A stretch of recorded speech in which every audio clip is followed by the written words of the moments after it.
எல்லோருக்கும் வணக்கம்.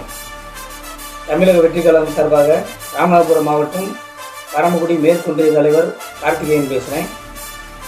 நேற்றைய தினம் நம் அன்பு அண்ணன் திரு விஜய் அவர்கள் பெண்களுக்கு எதிராக நடக்கும் குற்றச்செயல்களுக்காக நேற்று காலை ஆளுநரை சந்தித்த பிறகு தனது கைப்பட ஒரு கடிதத்தை எழுதியிருந்தார். தமிழ்நாட்டு பெண்களுக்கு விழிப்புணர்வை ஏற்படுத்தும் விதமாகவும் அந்த கடிதத்தில் கைப்பட எழுதியிருந்த கடிதத்தில் தெரிவித்திருந்தார்.